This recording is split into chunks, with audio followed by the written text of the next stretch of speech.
Hi, welcome back to In the Garden. I'm here with Jordan from Grange Co-op, and today we're going to be talking about tomatoes. So Jordan, can you just tell me a little bit about this produce and people planting it in the garden this summer? Sure. Tomatoes are definitely one of the more popular summer options that we have in the garden center.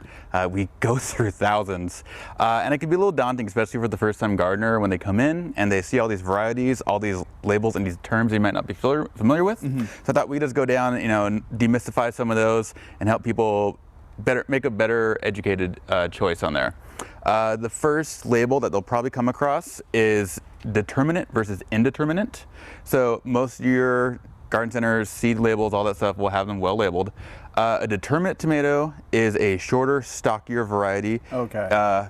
Usually fruits all at once.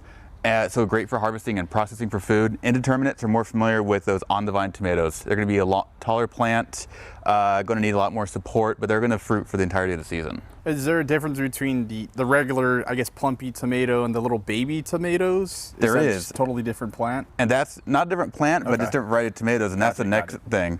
So cherry tomatoes are those small ones that everybody loves. They're your salad tomatoes, or your fresh eating. I think I eat more cherry tomatoes snacking on my plants than I do actually harvesting them for later.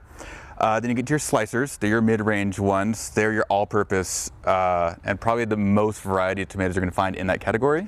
Then you get your big boys like your beef tomatoes or your beefsteaks. They're your slicers. They're your hamburger tomatoes. They're the ones that you flex on your neighbors because they got like a 5-6 pound fruit on there. That's what I was going to ask you, which is the one you put on the burgers, but it's... That's your beefsteaks. And sometimes you will see a tomato plant labeled as just cherry or beefsteak. There's a more variety, and so you may not know exactly what cultivar you're getting, but it's still going to grow just fine for you. Okay, and then so when looking at these, I think my family's tried to plant some of these before, and there's certain bugs that might affect some tomato. Is there anything to protect against certain insects that might start chewing at your plant? On the whole, tomatoes are pretty tough plants with not a lot of pest issues. You do get those big tomato caterpillars you can pick off. Got it, okay. But in general, they're pretty easy to care. All right, well, thank you, Jordan. And if you have any more questions about tomatoes or anything we discussed today, you can head to a Grange Co-op near you to talk to an expert like Jordan, or go to our website, krv.com.